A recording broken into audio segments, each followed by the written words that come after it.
Hello, Father Borochovitz, and how are you this fine evening? I'm okay, brother Mackenzie. How are you? I am doing well, sir. I am doing well. And on this cold, wintry night, welcome to the Cup Duet Reviews, brought to you by Cup of Hemlock Theatre. That's right. Today, Father Borochovitz, what are we discussing?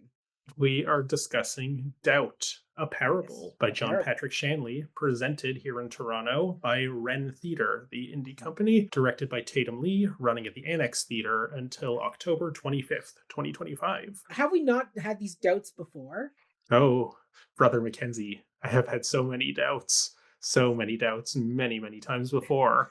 Yes, we have done a previous long episode about a previous indie production of Doubt that was here in Toronto. That was by the company Breaking and Entering Theatre. I recently re listened to that episode because, Mhm. and maybe there's more thoughts I'll get into about why I re listened to it and what I discovered. But I did say at the end of that I'm really looking forward to what that company does next. And then I looked it up to see have they done anything in the intervening like 2 or 3 years, and it doesn't appear that they have. So bit of a one-hit wonder on that. But Wren Theatre is quite the prolific company. This is part of their whole season, so it's a good little installment within that larger trajectory of a company that's really here to play. Perfect, perfect. And so, Ryan, first of all, tell us what is in your cup, Father Borochovitz? Okay, I have tea in my the Mhm. cup. I don't have Three, I know I was you're about to gonna say three ask. sugars. No, I don't typically put sugar in my tea. I did put a little butter pecan creamer. I don't know what Ooh, Sister Aloysius would think about that, but she would not like it. she would certainly disapprove. How about you? Yeah. What are you sipping on, good sir? I am sipping on some Earl Grey tea with some honey Hmm. in it tonight. Honey, no So sugar. Is that better because it comes from nature? Well, sugar I also comes from guess, nature, but it is more I guess. processed. I don't know. Either way, there's no pleasing this woman. No, it is true. It is true. Yeah, we are talking about Wren Theatre's production of Doubt. Before we dive in, just as a heads up, this is a full-on spoiler discussion. We're not putting up a spoiler shield. We talked about this show previously, and there is a film adaptation that is very good. And so, because of that, we're just going to dive right in. We're going to talk spoilers. We're just going to go hard on this. So, Yeah. So if you want to see this production and don't know anything about Doubt and want to go in completely yeah, untainted, do you have like a one sentence yay or nay recommendation on this? I would say yay. I Yeah. found this to be a very human production of Doubt, and I would recommend seeing it because it is different from the film. Yeah. And Doubt is a good play. It's a worthwhile play Yes, to see. yes, And if you've yes, never seen the movie, see the play first and then see the movie to yes. compare, whereas many of us don't have that privilege if we came It's to the true. movie first. That is true. That is true. Ryan, you had a very interesting thesis question for why we should go back and review a play we've already reviewed with another company. What was your thesis statement that you wanted to kind of inspire us to go see the show tonight? It's, well, okay, how to put this? It's, I guess, my thesis, but it's director Tatum Lee's provocation to me because Mm. several months ago, I interviewed Tatum and Lizzie Moffatt, who actually plays Sister James in this production, talking about a different Wren Theatre production, Dangerous Liaisons, that they were doing Right. back in, I think it was like May or June, if I recall Mhm. correctly. We talked about a number of different things in that interview, not just that individual production they were in the middle of, but also the past, present, and future of their scrappy little company. And one of the things we discussed was, in fact, that they were having an upcoming production of Doubt.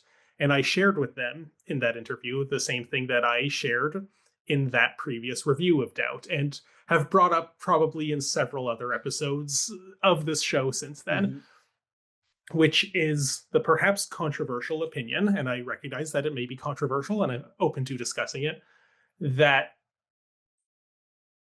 Doubt is pretty much a perfect play. Like, and I don't think that's controversial. It is a very well constructed, sort of the Yes. platonic ideal of a great and modern play, contemporary Mhm. play. But I think it's also a perfect film adaptation of a play. The 2008 film adaptation that Shanley himself Mhm. wrote the screenplay for and directed, that is perfect at capturing the essence of the play as a play, but also very effective at using the tools and affordances of filmmaking to add something to it that the play doesn't have, Mhm. while still feeling very much like you are experiencing the play. And it has four of like the best working actors in it. Well, Mhm. one who's sadly no longer with us, R.I.P. Yes. Philip Seymour Hoffman, but at the time what a cast they assembled for that. Meryl Streep, the platonic ideal of the best actor you could think of.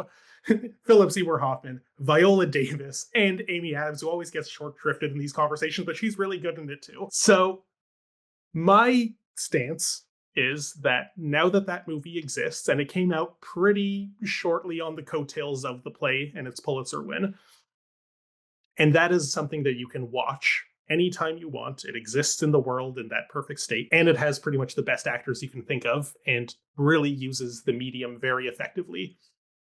I don't know if I ever need to see a stage production of Doubt ever again, because it's good, it's a great play, but something that I don't think I had the language to quite articulate at the time when we did that previous review, but I found the language for it when we did our episode of our screenplays sub-series on A Few Good Men, actually. And what I said about that play and that film is that A Few Good Men seems to have been a play that was always written with a film adaptation in mind. It was always destined to become a movie. The play was kind of just a proof of concept for, let's see if there's popularity, are people into this story, and then maybe we can get a studio to greenlight a movie for it. And I kind of get the sense that even though Doubt feels more play-like than I think even A Few Good Men does, I think the same is probably true for Doubt. And boy, was it a good proof of concept that got a Pulitzer in drama and then got the best cast you could imagine to make a pretty perfect film that I kind of feel like, as good as the play is, and as good as any team and actors that you could assemble for it are, you could just watch the movie, and the movie is probably going to be better, just in general. And I say this as somebody who loves live theater, but I think, am a little more skeptical, might be the wrong word, but a little more rigorous, I guess, about what I expect from live theater. And if I feel that there is a movie of a play that exists that is going to give me a better experience than any live version of it can, the fact that it's live doesn't do enough for me. If it's not doing much with the liveness itself, and a play like this isn't designed to do much with the liveness other than the fact that you are in a room with other people going off of their reactions, which you may or may not get various different experiences of what those reactions add to it. But at the end of the day, I was having a conversation with another friend about this not too long ago. It was when Coal Mine Theatre did their production of People, Places, and Things, the Duncan Macmillan play. When I wrote my review for Next Magazine of that production, I had a similar type of stance to what I had about this. Not that there is a film adaptation proper of that play, but there is a very good pro shot of it that exists on the National Theatre at Home streaming service of the very excellent National Theatre production of that play.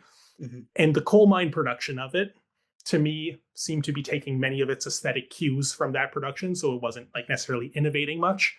And in my opinion, it did everything very similarly, but also worse. So my stance leaving the theater for that production, and I said a version of this in my review, is you basically could just watch the better version from the comfort of your own couch. It would be very unfair if I had seen that production in the UK and no pro shot existed and there was no way to access it. And I'd just be like, well, I saw a better version of this, therefore I don't like this one. But I'm not saying that. I'm saying you could watch a better version of this right now without needing to pay the kind of expensive theater tickets for this show. And I was talking to a friend about this review a little while after that, and I kind of just reiterated that was my stance. And he said to me, oh, well, that's probably not a good thing for someone who loves theater to say, because you're talking people out of seeing live theater. And I thought about that for a minute, because I'm like, oh, yeah, well, I do want people to see live theater, and I don't necessarily want to talk people out of it. And I'm basically saying, see this movie or this pro shot instead. But then after thinking about it for a minute, I'm like, well, wait a minute. No, I'm holding theater to task, that I think theater needs to earn its audience.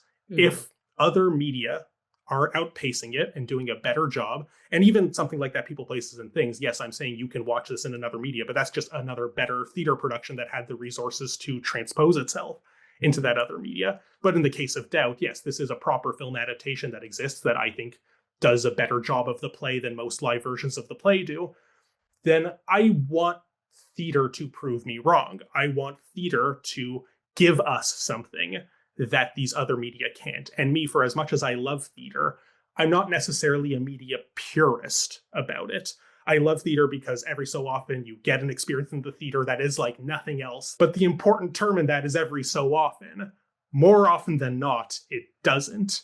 And if we go on saying that, oh, well, because it's theater, because it's live, nothing is like it ever, I don't really think that's true. And I don't think we're doing a service to theater when we pretend that it is. A very good movie can be better than a just okay production of a play. And it's okay to admit that. That is my thesis of Doubt.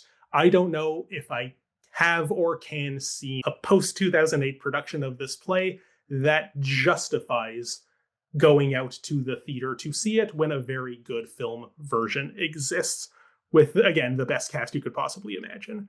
And it really gets the oomphs in there. And it's so good. It's really good. And this play is good too.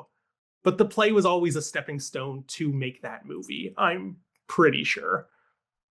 Patrick Shanley, come on our show and let Ryan interview you. Ryan can interrogate you on that. Yeah, like if he wants to talk about it, he may or may not agree with this. He might deny it. It doesn't really matter to me what he thinks about it. If he wants to come on, great, I'll talk to him. But my stance is this is how I feel about it. Mm-hmm. And if people disagree, that's great. If you get something out of watching the stage version that movie doesn't give you, that's great.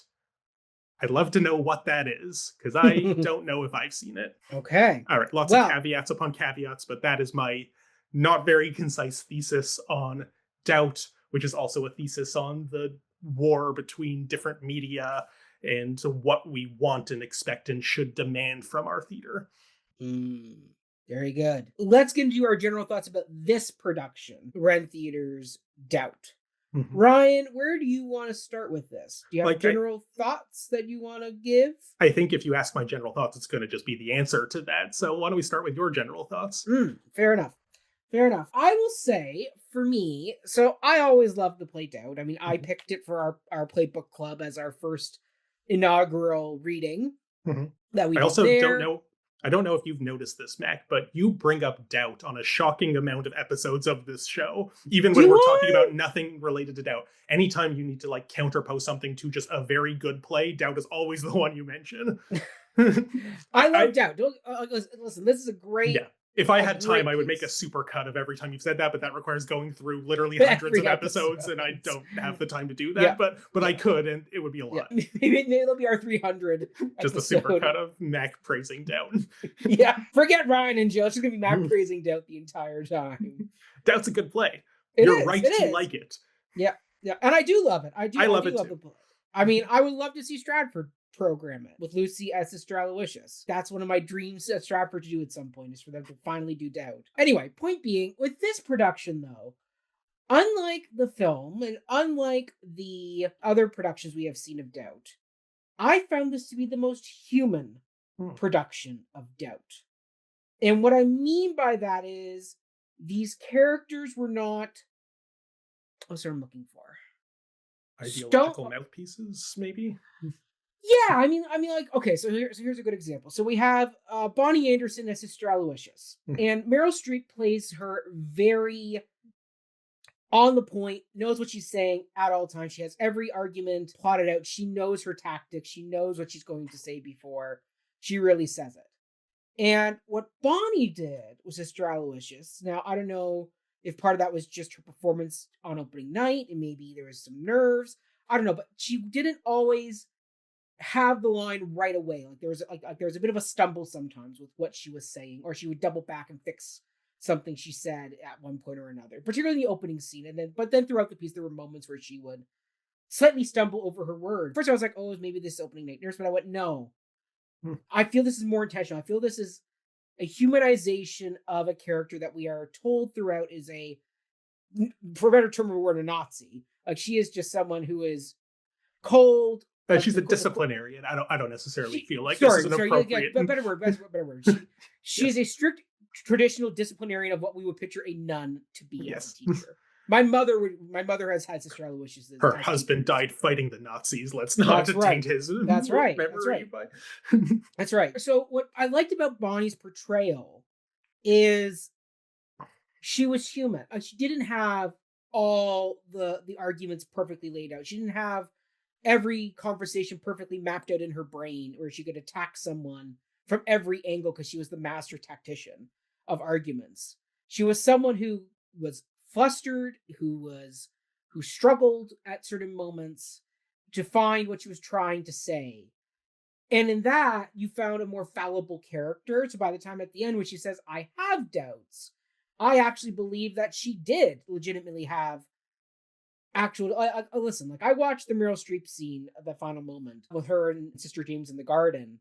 And when Meryl Streep says, I have doubts, I'm like, do you though? Because you seem pretty damn convicted on like what you've done. And you seem pretty hard. You were described as the dragon lady. You are someone who, the minute we meet you on screen, is pious and tight with a stick up her butt, unflappable, basically. And while, yes, I can believe that Bonnie's sister Aloysius to the children presents a very tight, structured sister Aloysius, behind her office door, when she's talking to people, and she can't control them like she can't control the children, she can trip over her words. She can be a bit, but she's able to kind of push people back enough and keep them on their toes that they don't latch onto that weakness. Except for Robert Notman's Father Flynn, who, once again, he was very human. There was a way, I grew up in the church. I, went to mass and saw many a sermon. He struck me as some of those young preachers who are trying to humanize the church. Like, so we had Father Frank, who was like a sister Aloysius, who had a gray beard and stone cold black eyes that just glared at you if you came in late. Like, he was just your classic old school priest. And then, you had the Father Marios of the world, who were, young priests who were energetic, who, when they spoke about an ant, they actually crawled on the ground in their full cassock, like, they weren't afraid to get down and talk to children on a human level about the parable of the day. And so there was moments of that, like watching him do his sermons, I felt a very human connection, but he also was able to layer in some smiles that really off-put me in a way too, where I went, it's almost like the human and then the mask of the deeper side to him. Sorry, can I just ask for a clarification? Are you referring to Father Mario from your priesthood growing your church growing up, or you're actually referring to Robert's performance in this play? Robert's performance as we're going back and forth with these two, I just want to clarify which one. Yes, no, sorry, no. Robert's Father Flynn, in his sermons, he was very human, but then there was moments where he had a smile about him that I went, yeah. Something gave me, like, just a moment. Yeah. It gave you the heebie-jeebie of, I feel there's more going on with you. Yes. And it's the first time, once again, that I felt like I remember the last production we watched about Breaking Ground, Breaking right? and Entering, Breaking and Entering Productions, the ones that did the last out. His Father Flynn, I forget who played him. Brian Bisson, his name was, and he was the founder of the company. Yes. I felt his Father Flynn was innocent. In that he was probably hiding a deeper secret that he was a gay man, and that maybe him and Donald had a private conversation about being gay men, and not... Which I think Robert might have layered that in too. But anyway, sorry, finish your thought. But... Yeah, no. Once again, I also got the vibe that Robert's Father Flynn was a gay man, but I also got a feeling that he also had assaulted children. Maybe not Donald yet, but maybe he was grooming Donald for it. He has a secret from another parish. Yes. So, but once again, he was human in it. Like, Philip Seymour Hoffman's Father Flynn always felt creepy in that I didn't trust him from the get. Like, there was just something about him that just felt like off about him. There was no, I don't want to say subtlety, because there was subtlety in Philip Seymour Hoffman's performance, but there wasn't a humanity like Robert brought to this performance of someone who, yes, they have a secret. And in this production, I do believe he has assaulted children in the past, but he also was human. He was right about humanizing the church. And his comments about Frosty Snowman and about being personable to the parish is true. But then once again, he had that smile after he talked about being personable that I went, but you want more than just being personable. And I know that's, and there's a knowing about that smile of that he's going to use that as a backdoor into more horrible things. Mhm. But yeah, no, once again, like, this was a very human production. Like, I could go down the list, like Lizzie Moffatt as Sister James. I loved when she was serving the tea and the tray was shaking. Shaking, yeah. It's I great. love that because once again, it's human. So many times when we watch that moment in other productions or in the film, it's just a basic pop the tea, pour the tea, and yet when she spills the tea, it doesn't feel like it comes from anywhere because you haven't seen her be nervous. Mhm. In this, you felt her being nervous the entire scene. You felt the tension from Sister James of every time they got close to the line of talking about what they really needed to talk about. You could watch Lizzie's face. There's terror. Like, well, once again, Lizzie has such a great face for this role because she has the Yeah. great deer eyes Mhm. of just wide-eyed terror. It's great. Like, Lizzie, you have the perfect face for a Sister James. You're exactly how I would picture someone who is so on the edge. Mhm. It's brilliant. Yeah, excellent work. Excellent work. Excellent work. And like, once again, the humanity of her character came through really strongly. That other times, Sister James can be very much an overlooked character in this piece because you have the strong performance of a Sister Aloysius and a Father Flynn who are kind of your main combatants that are going to go at it. Then you have a really great scene stealer, Mrs. Mueller, who Muller in this version, they kind of Muller. suppress the U to Yeah. kind of Right, Muller. This is short Muller. U. Yeah. Yeah, Muller, who in this version was played by Jessica Myrie. Once again, just like Viola Davis in the movie, and Jessica does it just as well. They have a banger of a scene. It's a scene that crackles. And once again, it's a human portrayal. Like, it's so easy to play Mrs. Miller, however you want to say her name. It can come across as so weepy and, oh, woe is me, woe is Donald. It can come across very one note. And the joy I had watching Jessica's performance is you saw her being like Father Flynn against Sister Aloysius. Their tactics, their moves she is playing, but it's all coming from a human perspective. And watching her kind of get nervous and shift, like just those subtleties of shifting as she stood there, like you could see her still thinking and still being able to really kind of hold Sister Aloysius accountable and push on her and push back against her. But at the same time, you saw the nervousness of someone who was going up against a person of faith, a person who, in everybody's eyes in the church, is a high-powered position of the principal of the school. She is a nun, like, especially in the 60s.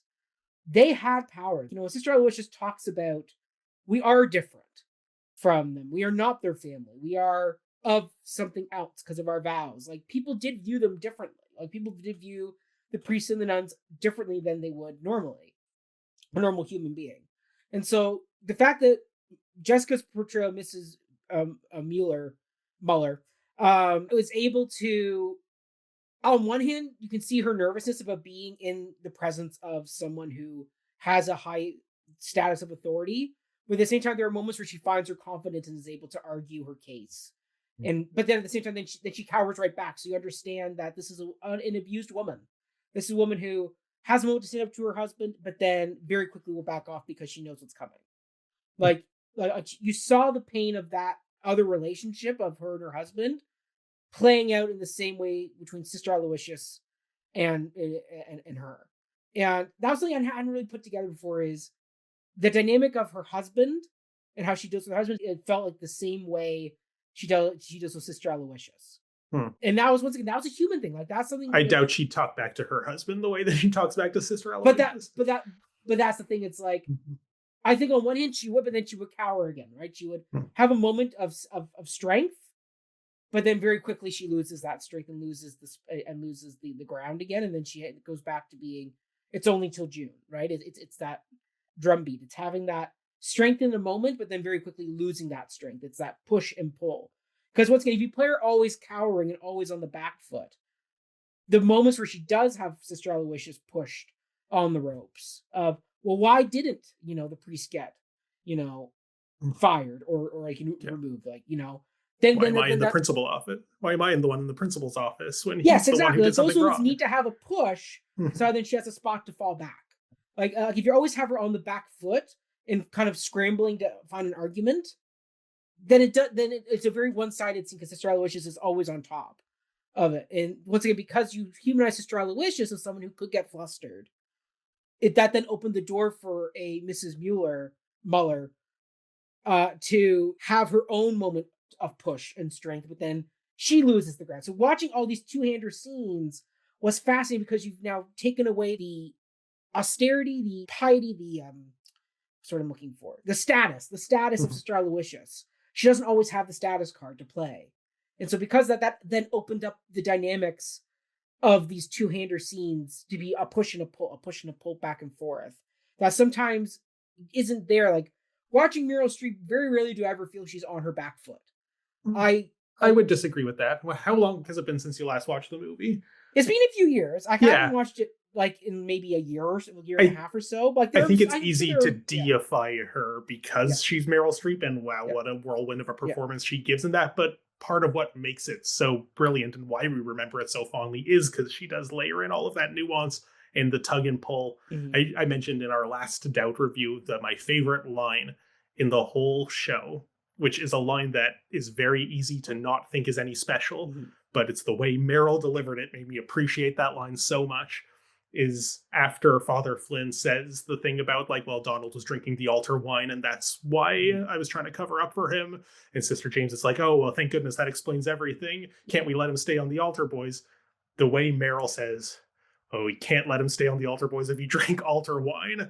The way she says that is just like so defeated, but also taking back the responsible, like, well, this is the line I have to say in this role because now that I am on the back foot about the accusation I was just making, a good, valid explanation has been given. Whereas both of these stage productions now that we have reviewed on this show, both of these Sister Aloysiuses take it from like immediate just back to, no, he can't stay on the altar, boys, if he drank altar wine. And like, I felt Bonnie's line on that was a line of she has to say that to regain her status because momentarily she's lost it when Father Flynn has confessed what. See, I think that status comes back too quickly in both of these stage iterations we've seen, whereas it is in that moment that Meryl found the I've lost for now, but have to play the game. Right. And that is, if you want to see Meryl on her back foot, it's there, and it's in many other moments in the show, even though she is that tornado who does tear through and win in the end. And she has those doubts. And a little caveat that I'll say about that last line, or rather a caveat I'll say about my comment earlier about that this is a perfect play. That last line is kind of silly, any way you slice it. I understand. It's hard to nail. It's hard to hit. I understand that it is the thesis of the play that we've been building to this whole time. And in our previous review, because again, I re-listened to it recently, we had the conversation about how, well, it's okay, Sister Aloysius, that you have doubts. That's fine, because if it is true that he was abusing Donald, then you did a good job by getting him removed. And if it's not true, then, well, it doesn't matter because he got a promotion all as well. So your doubts matter to your sense of self and faith and everything, but it actually doesn't have material consequences in the outcome of what happened here. You can doubt it all you want and it's fine either way. But yeah, so that line is kind of, I understand why it's there. It's important. It's the capstone of the play, but it is a hard line to deliver either way. I don't know if Would you rather it be just a line of like, oh, Sister James? And then she doesn't say, I have this, just, oh, Sister James. And then you're I think it would feel less silly. I don't know if that would have like the oomph that I think that line is going for either way. I don't know. It needs something there. As a dramaturg, I'm not going to relitigate this play that exists. Like that won a Pulitzer. Yeah, and like well deserved. And again, it's a perfect play, but that is an imperfectly placed line in an otherwise perfect play. And since it is the last line that sends you home, we shouldn't be smirking at it in most versions. Even the definitive version, in my opinion, Meryl's does invite smirks, perhaps. I will say, so Tatum, as director, I thought did a very good job of making these two-hander scenes very dynamic in the few three-hander scenes that we do have. The one area I wish they had gone further with is the soundscape, because I liked the sound when they did it, but I would have loved. So the sound was by Liam Cardinal, who also did lighting.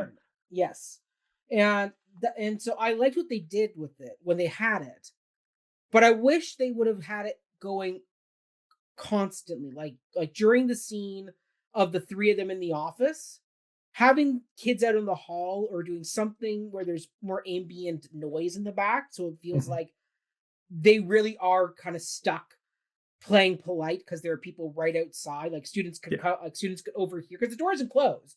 Well, They make they a very make such strong a point exactly. of the fact that like, but then the fact that like, and then I would love like if when Father Flynn does close the door fully, that's when the ambient sound is, and that would be really good because it would almost, if it was playing constantly, that background noise, we would just sort of tune it out and take it for granted, and then it would be, you would suddenly notice it for its absence if the door slamming, and like it would be a breach of realism, but it would have that powerful effect on the sound. I agree. Well, I liked how the sound was used in a lot of this, and it was great cappers to like and then also when they needed it for like the crowing, it's like hey, the crow's got to be here. Yeah. But there was like a lot of like also just like instrumental music throughout that maybe some might view as a little melodramatic in like the literal sense of music drama, but in how it's I mean, I do love when productions do have underscore.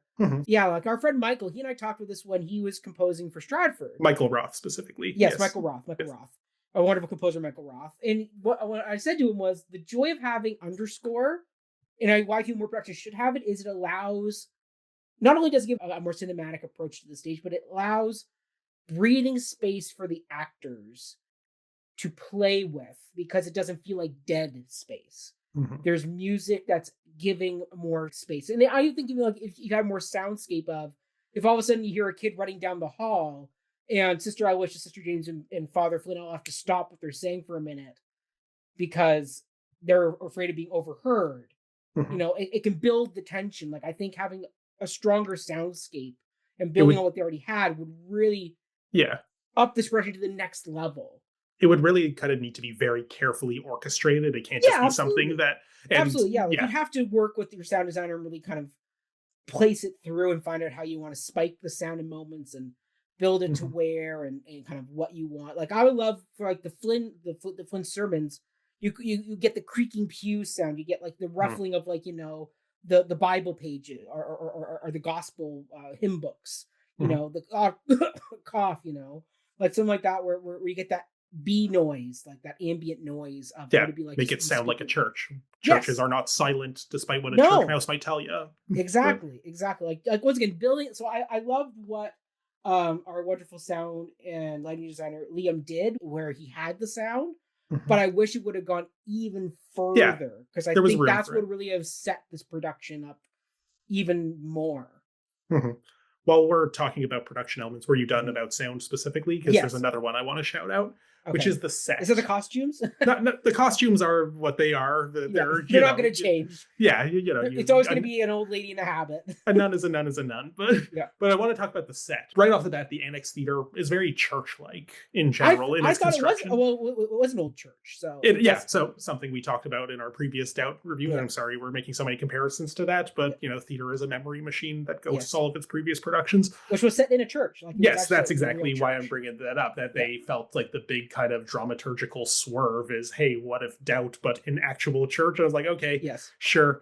It was something. I don't know if it added much to it, but this one, while they could have just coasted on how innately church-like the building architecture is, they added a very interesting detail, and set and costumes were both designed by Tatum Lee, the director of this production. There were these lockers in the back.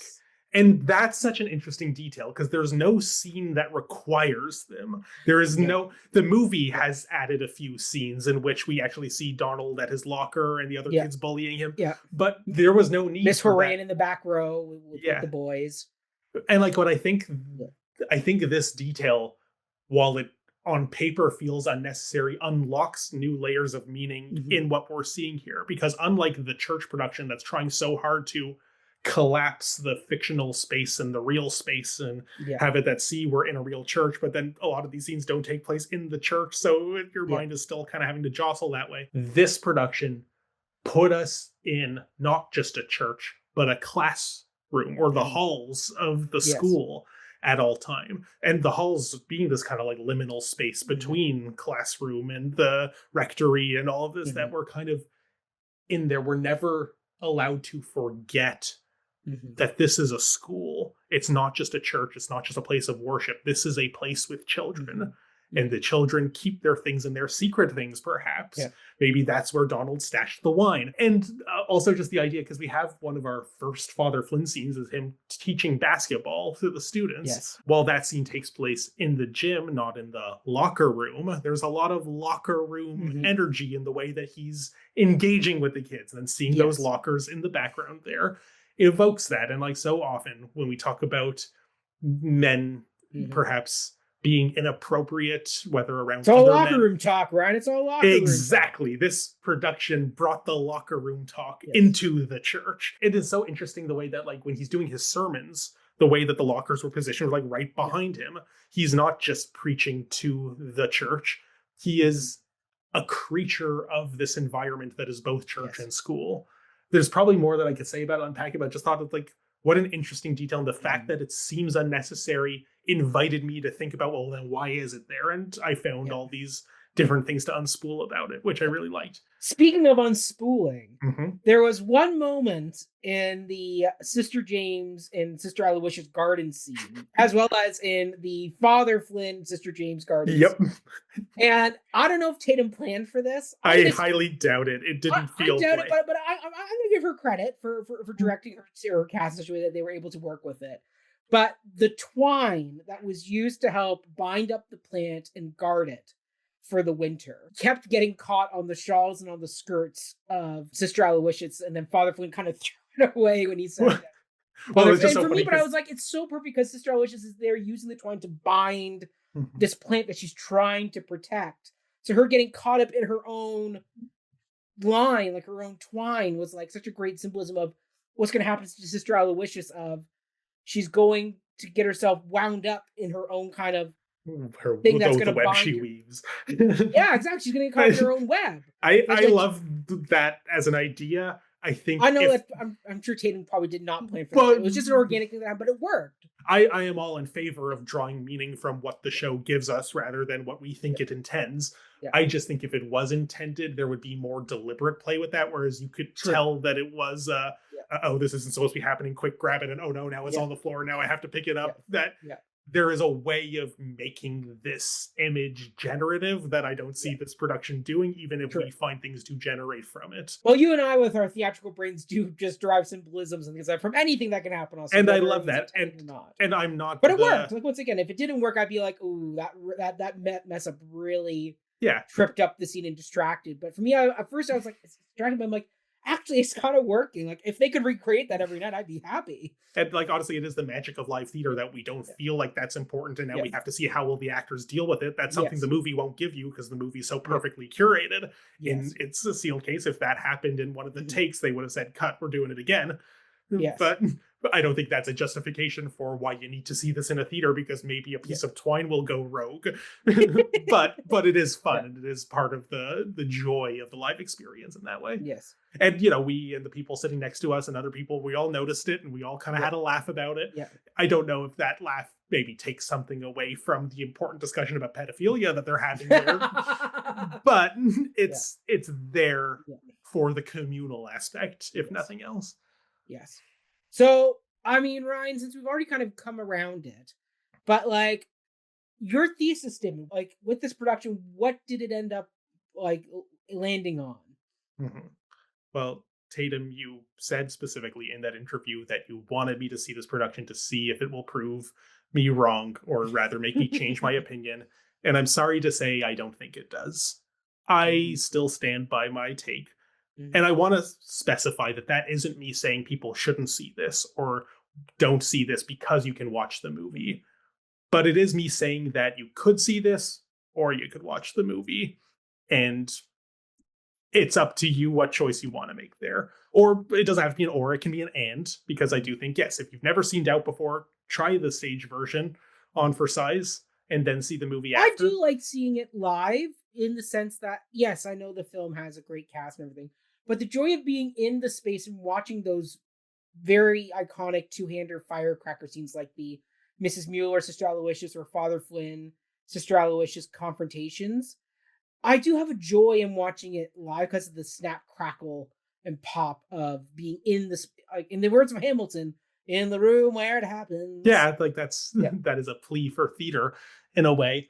I just don't. I'm glad you got something Yeah. special out of that. Now, I wonder, this is something that's interesting, actually, going back to, again, breaking and entering the previous Doubt episode we did.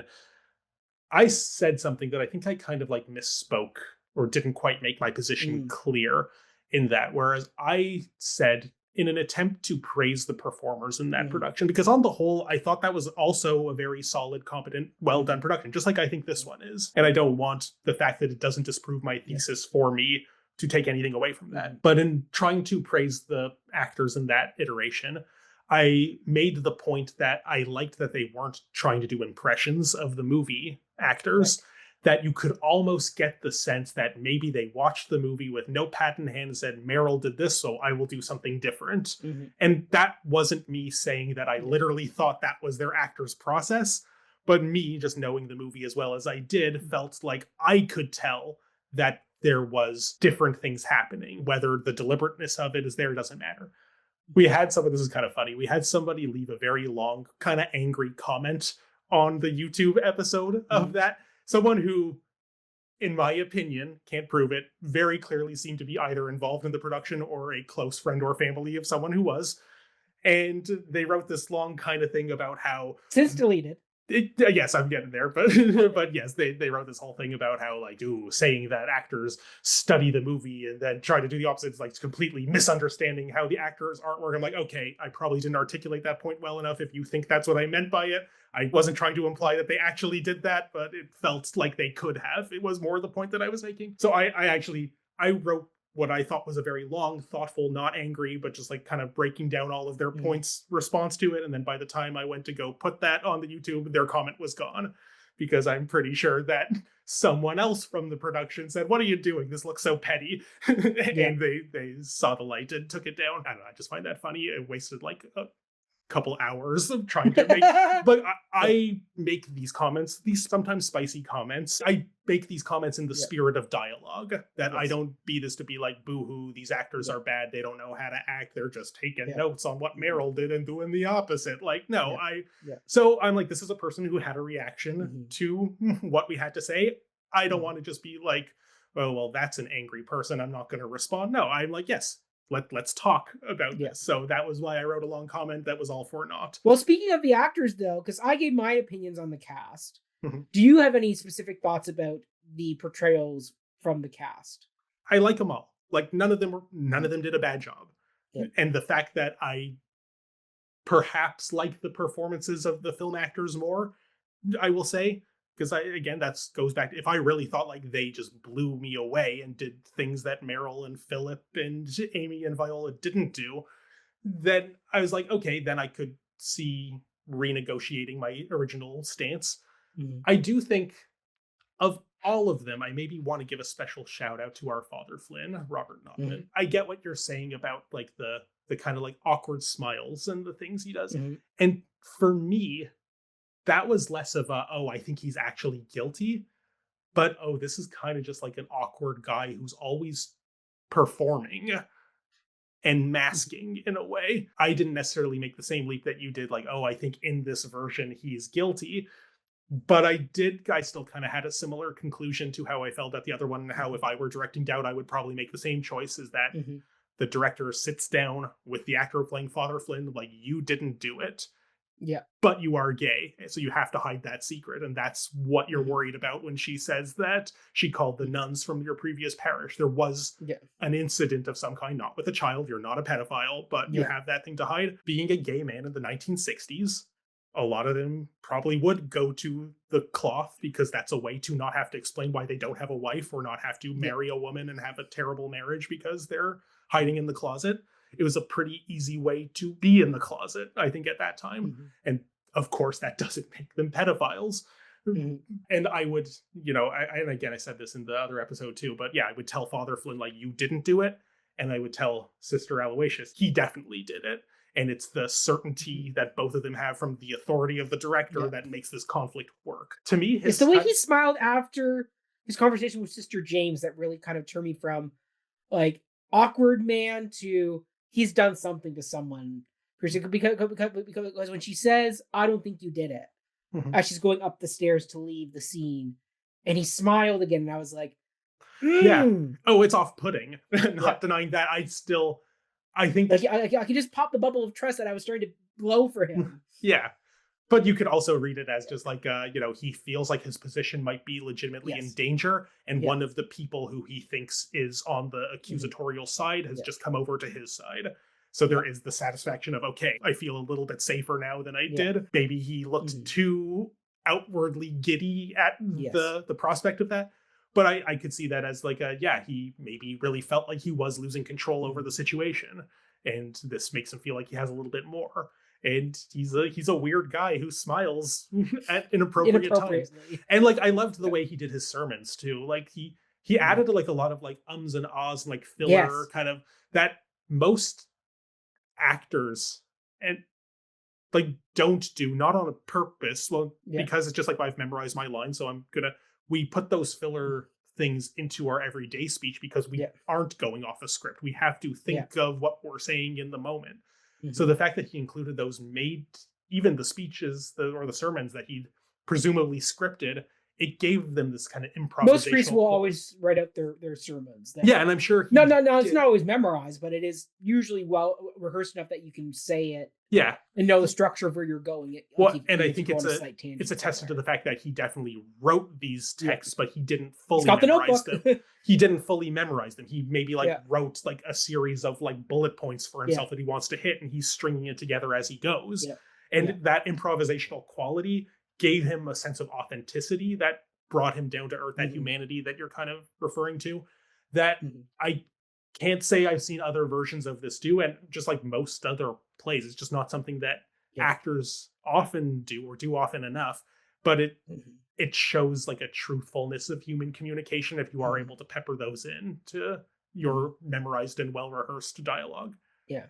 Now, as we were leaving and you said, save that for the review. Yes. I put a question to you because you and I both said this is a very like a none. There's only so many ways you can style this show and kind of do this show. And so I said to you, if you could go to Patrick Shanley and say, hey, Mr. Shanley, I would love to do production, but I want to do it modern day, meaning that we got to kind of strip out the JFK reference. You can put some other presidents shooting in, without saying what time putting, because unfortunately there's been many shootings at U.S. presidents, whether or not it's killed them or not, depends on the president.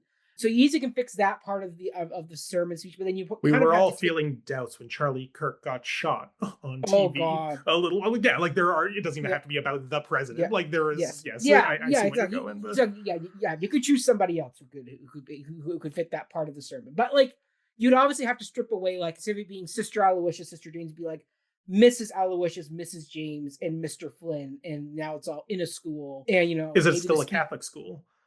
I would still put it as a Catholic school, yes. Once again, depending on where you produce it, because I know down in the States they don't really have Catholic schools like we do up here. Oh, really? Oh, I don't think so. Once again, I don't know. American viewers, comment, do you have a Catholic school board like we do up here? Anyway, but I would put it in a school, and you could turn Father Flynn's sermons into like assembly speeches that he would give to the school. Maybe it's a monthly thing that he does to the school where he gives a monthly lecture about whatever topic that he wants to talk about. That I don't know. Either way, you there are ways you could modernize. You'd have to do some slight tweaking to the story to make it work. But would this piece still work if you did that right? Or does this piece need to be locked in time, locked in place, can't move, can't change?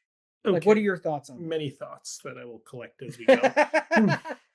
So first, just out of the gate, I don't think John Patrick Shanley would agree to that. Of course. And there's a few, one, you would need his permission. It would be a radical rewriting of the script. Like, it wouldn't just be like a, new coat of paint. You are de-Catholicizing this very Catholic play. So right off the bat, you would need his permission, and I don't think he would grant it. So this is everything we say about this is just thought experiment. It's not like because we're actually proposing that this is a likelihood. I mean, let's Shanley really wants to like play some games and have some fun with this and really just kind of, because I think the conversations that they have about did something happen between a student and a teacher still works, like because unfortunately we still have Jeffrey Epstein, we still have all these people of power abusing children. Like, that isn't exclusive to the Catholic Church. No, it can happen anytime, anywhere. So I think that part of the story works. Okay, the secular version that you are proposing kind of already exists, and it's a movie called The Hunt with Mads Mikkelsen. I don't think I've ever seen that movie. It's really good. It's a good movie. It's super uncomfortable for a lot of reasons, but that's a testament to how well made it is. Is it a play or only? I don't believe it was ever a play. I think it is just like a Danish movie. Okay. I think it's Danish. But yeah, it's very good movie. Would recommend. Very disconcerting for a lot of reasons, but that is a teacher at a secular school is accused of this, not by another teacher or the principal, but by a child student. And well, what makes that work really well is we, the audience, are given the certainty that he didn't do it, but you kind of see it all unravel that, well, of course they're going to believe the child, because how could you not under these circumstances? Like, and it's kind of what's so icky about it, because we, the audience, know it's not true, but you completely understand the kind of mob mentality of, well, like, we have to believe this because it's your word against hers and she's the innocent one, as far as we can tell. Anyway, that's a very good movie. That kind of, I think, is answering the sort of thought you're giving here. It's less about the doubt itself and more just about how does one prove one innocence when this is a circumstance that's designed to very understandably believe the victim accuser. That's just one thought out of the way there. I think I'm like where you're going with this. I will start with, because if my reason for my thesis is that doubt is a doubt is a doubt, the movie Doubt is pretty much exactly like the play, because it is a published, well-revered play by a living playwright who's not likely to allow much or any changes to the text itself. That gives very little freedom for adaptation, for seeing it as a play to do something different than the movie in that way, or other versions of the play you've seen. So in the spirit of embracing adaptation and radical revision, I like where you're going with this.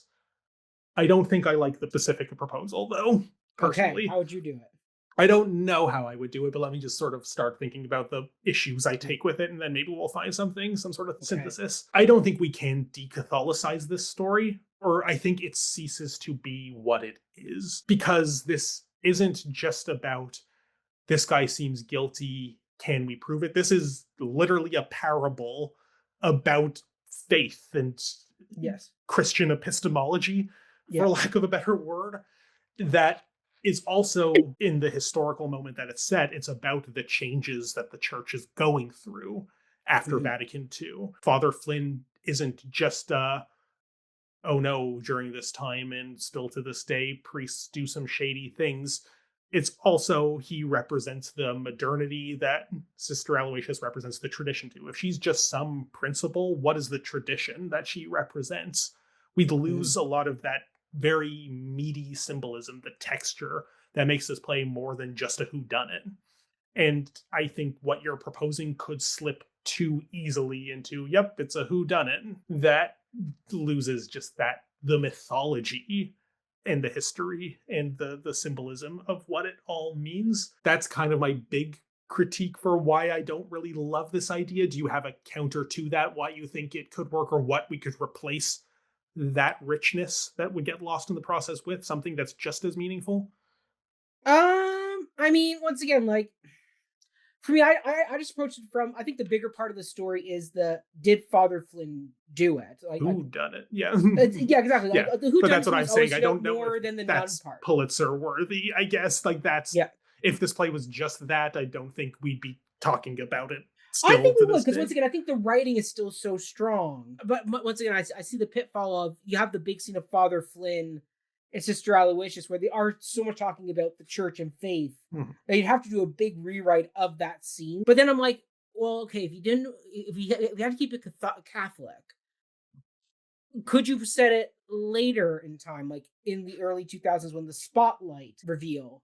I would encourage a version, if we do want to update it, to keep it within the Catholic Church, because I think that's sort of important to like the that. DNA Like that's something where, like, I could see us moving up to post 9/11, because then you could have Father Flynn say, when we saw the planes fly into the Twin Towers, we had doubts, and then of course you could end the play with a projection of the Spotlight headlines saying, like, because you've seen Spotlight, the film, right? Great film. Great Best movie. Picture winner. Underrated Best Picture winner, I will say. I don't know. People oftentimes most people think it's a good movie. I don't know. I've never heard anyone say this is a bad movie. A lot of people said it was Oscar bait movie, like kind of a traditional Oscar bait. I think it is, but I don't think that makes a movie bad. I think it was designed to win awards. It was designed to win awards, but it was a good story to win awards. Yeah, it's a very well-made movie with great acting in it. Yes. But anyway, so like there's this moment where the story is published, right? But up till then, like they're kind of just investigating. So it's like this could be like Spotlight could be a tangential story of while Father Flynn and Sister Alice are arguing, you got the Spotlight team working away on their story in the early 2000s. Sorry, that would be on stage, or that's just implied subtext of what's going on. Subtext. That'd be like, okay, if I'm setting it, I'm trying to find a new spot to set it. That'd be where I would go. Okay. It's because if we got to keep it Catholic, I would move it to around that point in time where the church really kind of had to have a come to Jesus moment of there are a lot of priests that were doing stuff like this, and whether Father Flynn was on that list that the Spotlight people found, we don't know. But that'd be the way, like, because like I knew nuns growing up. Like I knew Sister Marjorie at my local church. Did she wear a habit like Sister Aloysius? No, even though like back in my day, I knew them from Sound of Music, so I was quite offended that when I met her, that she was not in full Mother Abbess. To me, I literally told her you climb no mountains. Literally, I actually, like, when I first met her, I said, "You're not a nun," and she looked at me, and my grandmother had to explain, "No, he's talking about Sound of Music. He'd seen Sound of Music." Because my big question to her was, why weren't the nuns allowed to be in the church when Maria walks down there? Because they closed the gate. And she's like, well, I don't know, but you know what? We're going to church today, so you can meet a nun and you can ask her that question. She did answer my question about how there were rules in the church back in the day that the sisters were not allowed to go that far into the church for whatever reason. Once again, stupid sexist reasons. Yeah, the nuns aren't allowed in the rectory is a line in this play. That is right. Yeah. Anyway, point being is there were nuns. Like nuns still exist today, so it's not like you would have to remove the Catholicism. I just think like the power of the church in the play, and the fact that Sister Aloysius is the principal of a school, like nowadays we don't have nuns as principals of schools. You know, like even in the Catholic system, I don't know anything about even in the Catholic. Like I went to Catholic school, and no, the teachers are regular everyday teachers. Now, usually some of them are Catholic because they do teach religion, and there's First Communion training and all that stuff. So the priest knows. Because usually the church is tied to the school. So, the families that are at the church are also ending up at the school. And, there's usually cross-pollination of the father of who says the mass will probably end up at some point doing a like assembly once a month. Usually there's a special Easter service in school for the kids. And Lent, he'll come talk about Lent. Like I remember the nuns coming in talking about the rosary and the story behind the rosary and everything else. Like they came in once in a while. It wasn't like an ongoing thing, because by that point it was just regular teachers who usually had some affiliation with the Catholic Church, but that was their own personal thing. Like not every teacher I had, I can't guarantee it because I was only there till grade 2, but like the teachers I had, I knew at least one of them for sure.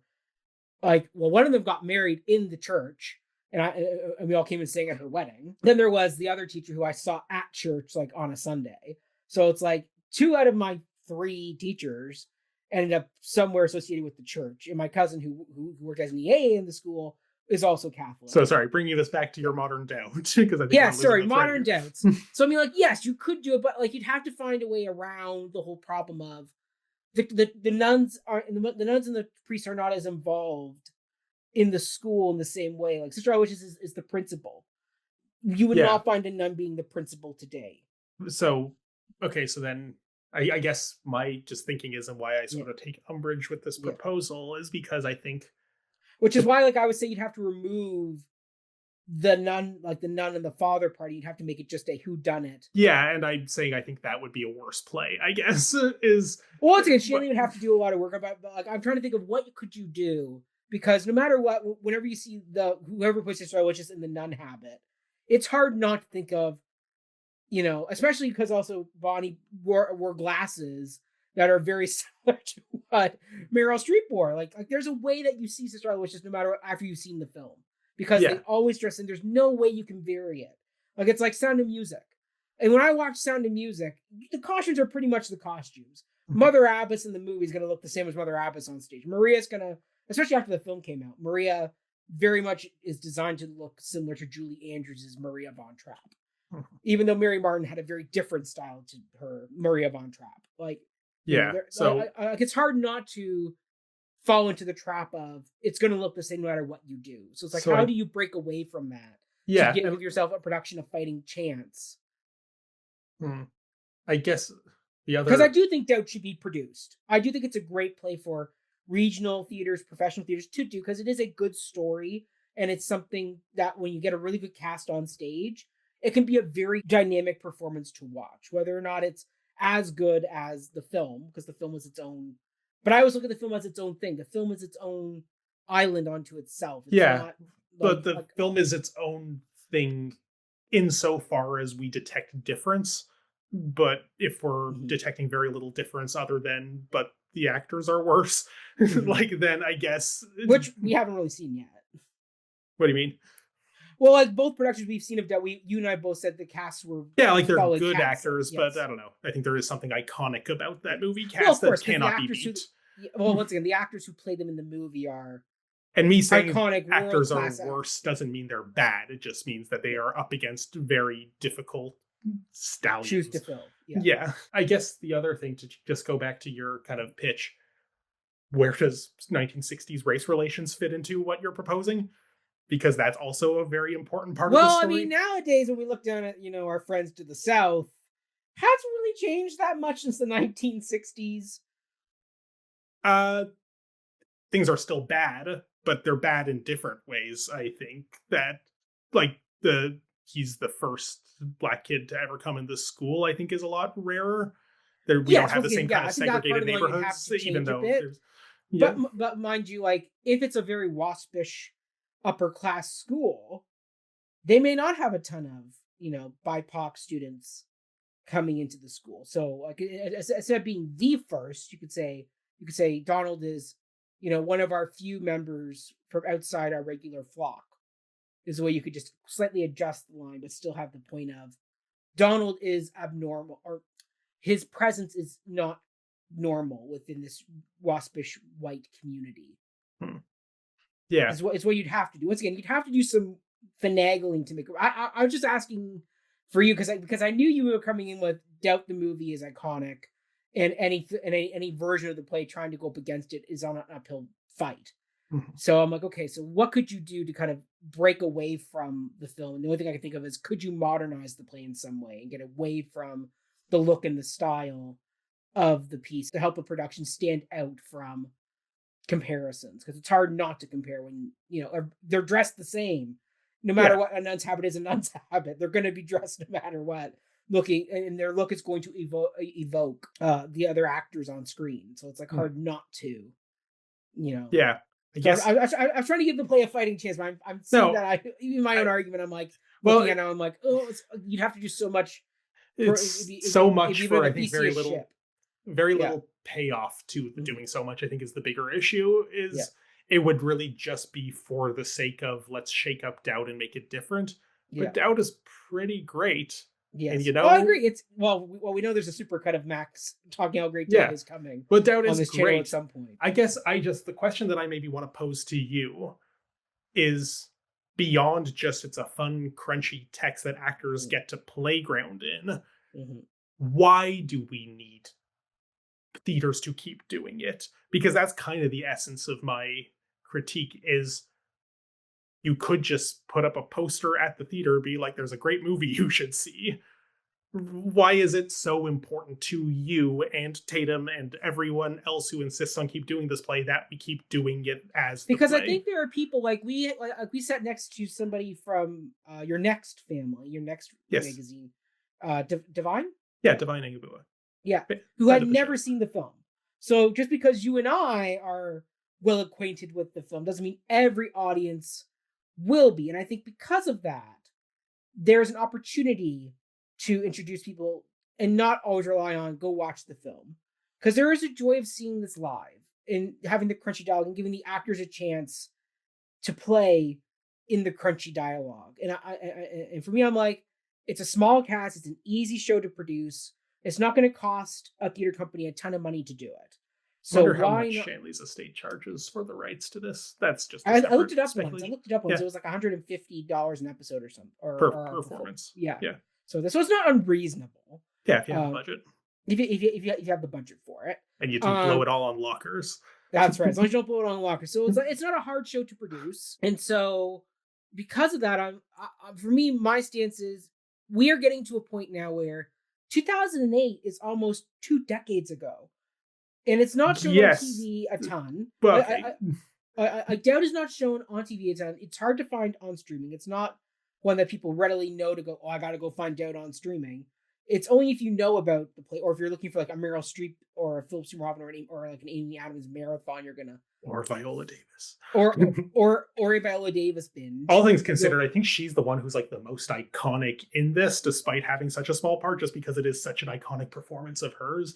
It is absolutely. It is a very iconic performance of Viola Davis, the famous cry Viola Davis does. It's great. And so for me, I go, we're getting so much further away. Like, yes, we just had a revival of it on Broadway with Liev Schreiber and Amy Ryan. And while I didn't see that, I probably would have had the same thought about it, I imagine. Once again, I'd be interested to see what the dynamic is and how do they differ. Like, how are they different? Like, what are they doing? And like, for me, I go, if this was a big play, that would be hard to keep producing. Or if it was really starting to become dated and it was like, you only did it because of the text. You know, like Taming of the Shrew. Taming of the Shrew is an interesting play, but nowadays it's getting harder and harder to produce because of the subject matter and because of what it requires the actors to do. And for me, I'm like, yeah, we can let Taming of the Shrew kind of go. Like I'm also saying, like, you know, Who's Afraid of Virginia Woolf? Is that a play that we need to keep doing? I don't know. Because we have a really good movie of it that if you want to see it, you can watch that. Besides that there's a good movie, it's that because I just reread the book and or the script. The script's becoming a bit dated now. The dynamics of it, like, it doesn't quite hit me the same way like it did years ago. Doubt, I can keep coming back to. It's still, like, I highly doubt in 20 years from now or another 10 years, will Doubt still pack a punch? Yes, it will. Will I still enjoy reading this? Is like, will I still enjoy reading, you know, Who's Afraid of Virginia Woolf in 10 years? It keeps diminishing every time I read it. It's not a play where I'm like, oh my God, it keeps wowing me. See, I think Virginia Woolf is one that I feel similarly about because we have the movie from the era, because you're saying, yes, it's getting dated, but I don't feel that way when I watch and rewatch the movie, which I do every so often because I think it's a great movie, because I know that it's a good movie. Liz Taylor's great in it. Yeah, and that movie is the product of its time. Yes. When you do Virginia Woolf again now, if you're not going to update the datedness, and Albie only died a few years ago, so it's still very much under copyright lock and key. So you kind of have to treat it as that period piece. Yeah. And you might as well just watch the movie, which is that period piece. It is literally an artifact from that era. And I think...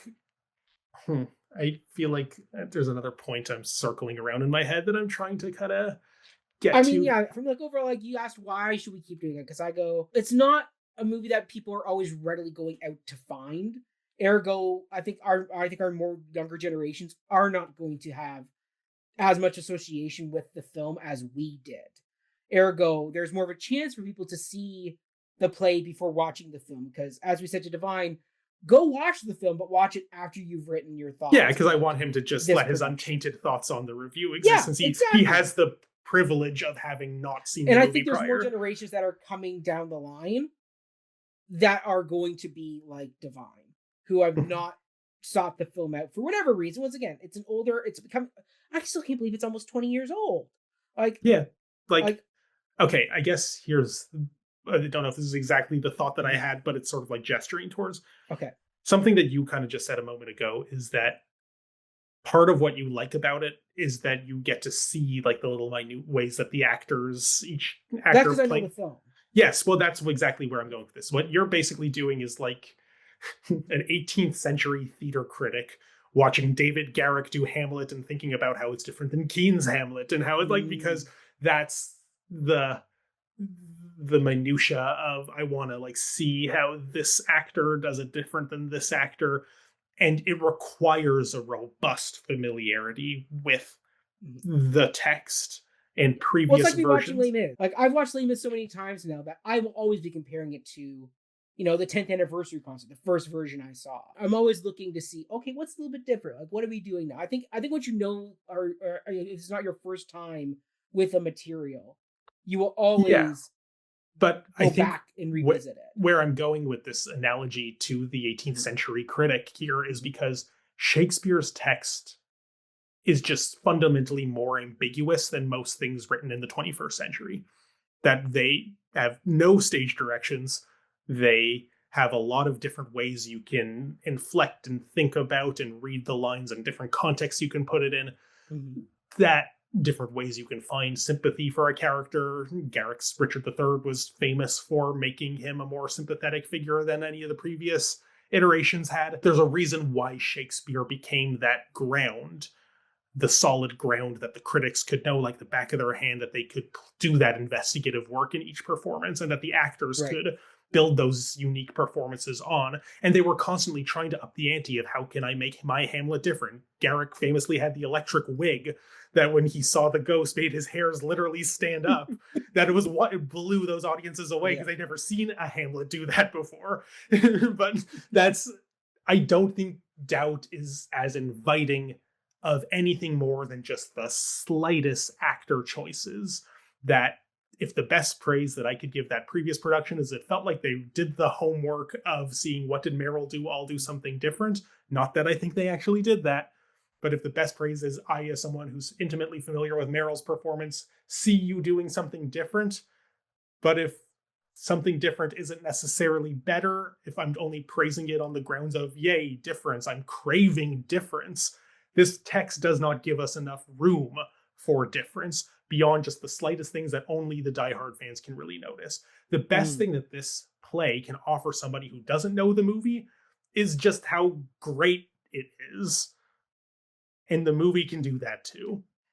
And just because it's not readily available on streaming and maybe people don't know to go seek it out, we should be heralding this as a great movie. A great movie that exists, that happened to have its genesis as a play. But we should be telling our youngers, I guess we are the elders now in this situation, that, oh man, unfortunately we are, Ryan. We're in our 30s now.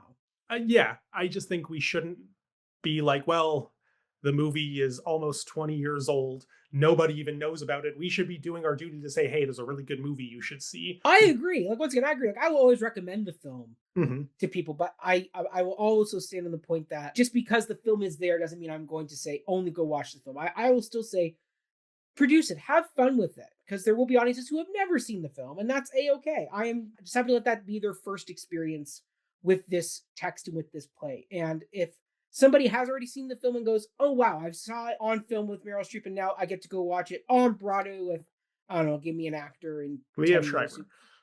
Sorry, in 10 years from now? Or 10 years from now, who could do it? I don't know. Timothy Chalamet. He is our archetype of a young person in Hollywood. Yes. Well, I could absolutely see him playing a Father Flynn in like 10, 15 years. I don't know. I think he could be a very interesting Father Flynn. Yeah, probably.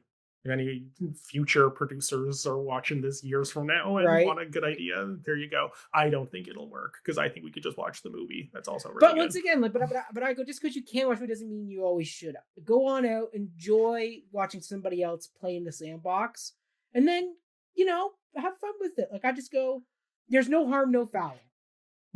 Well, yeah. It's not cheap to produce a show or to go to, like, see the ticket to the show. Like, there are I don't know. Well, once again, on Broadway, the ticket's going to cost you a hot penny. Yes. Coal Mine charges an awful lot for their tickets, which is why I felt the duty to say, hey, subscribe to National Theatre and watch a better production of this show with People, Places, and Things, to go back to that. I just felt like as a critic, that was my duty to be like, well, if you really want to see this show and see a good version of it, there's a better version that you can watch more comfortably for less money. Fair.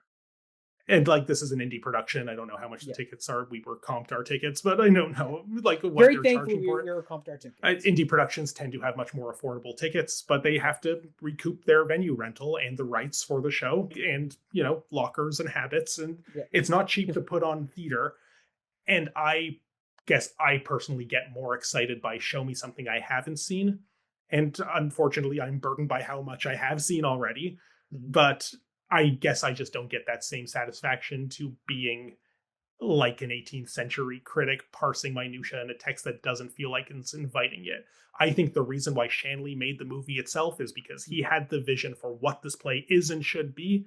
And I would reckon in his mind, every other production of it that's still making him tons of money, so he's happy to let them do it, is kind of a corruption of it is the less authentic apple or chair that doesn't live up to the Platonic ideal of an apple or chair, to put it in this Platonic idiom here. I think there's a reason why he felt the need to direct the movie himself.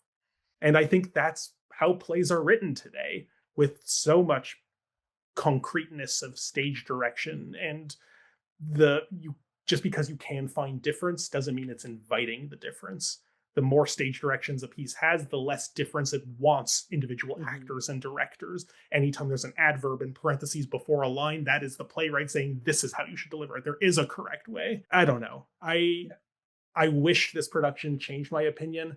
I wish we had spent more of this review actually reviewing the production itself, but this is Doubt. Well, I mean, we talked about, I would still recommend going to see Wren Theatre's production of Doubt. The cast was great. I thought Tatum did a really great job bringing their elements in, whether it's in the set with the lockers or just helping humanize these characters in a different way that I hadn't seen before. Like, I thought this was a very good production that I enjoyed. Yeah. Like, nothing I say takes away from that. It is a good production. It's a very good production that you and I both sat enraptured with and enjoyed. Even the moments that weren't planned, like the twine, were still dynamic to watch on stage. I'm sure that's not going to happen tomorrow night when they do the show. I'm sure it won't either. But I think they're like, oh God, we got to do something about that twine. Okay, we've learned our lesson. It was opening night. Now we know that don't get stuck on the twine. But I don't think they're going to go back in. I don't think Tatum's going to go back in and redirect it to, the twine has symbolism now. Yeah, no. I think Bonnie will be able to kind of tuck the twine away that it won't catch on her shawl and habit. But yeah, no, I mean, overall, like, I still stand by my stance of theater should produce, and I thought Wren did a good job. And yes, the film will live on an island of strength of its own, and I'm happy that it's there, that I can watch anytime I like. But getting able to sit in the live theater and watch Sister Aloysius and Father Flynn battle it out is, to me, just as lovely as watching Meryl Streep and Phil Seymour Hoffman do it on screen. There is a joy that when you cast a good set of actors and they can bring something new or a different perspective of how these fights play out, I'm a happy camper. So for me, I'm That's like, good. Bring it on. Bring it on. Right. Enjoy your campsite. Exactly. But there we go. Do you have any other final thoughts around before we sign it, or are we good to close this parable for another time until our 300th episode when we do the screenplays of Doubt? See, that's the thing. We have no need to do a screenplay because every time we talk about a live production, we're just talking about the movie, essentially.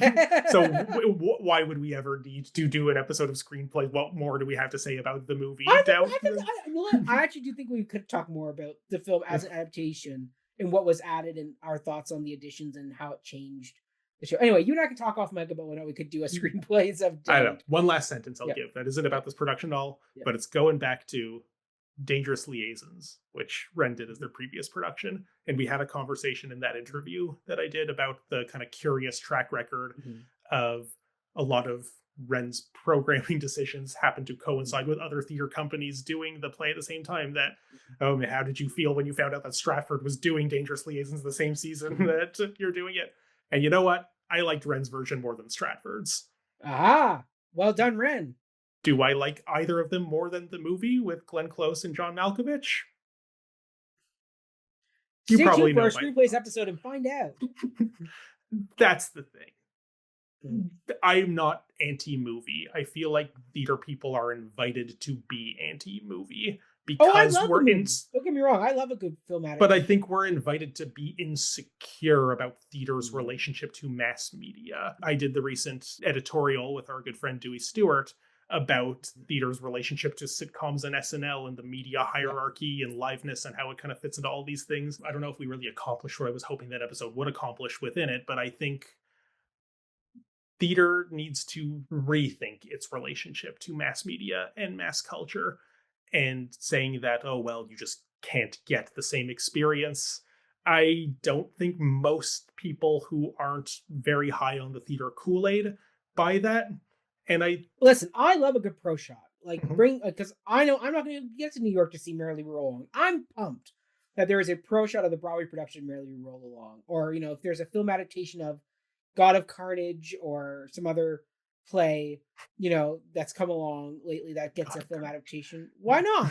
Sorry, I Like, just think I'm that play's like, rubbish, but like I that's know. just that's just Well, my take on that's it. the But first one that I pulled out of my head. yeah, I know it's just funny choice. Or Amadeus, Yeah. whatever it is. Again, I think that's another perfect movie version. We're going through the whole catalog. We are, but for me, I will happily embrace a film adaptation of a play, but I also go, there is always still room to bring it back onto the stage and have actors play in the sandbox again. Because for me, I go, theater's always about discovery, no matter if it's a big discovery or if it's a small discovery. As long as you're not just carbon copying and you're actively trying to rediscover and you let your actors and actresses and performers play and rediscover on their own, then and I guess go for it. That just takes me back to my point that I wish these contemporary plays gave more to discover. If the playwrights had them under less strict lock and key that invited more discovery, because until we have that freedom, I don't know if the granularness of the 18th century critic's fetishism is enough for me.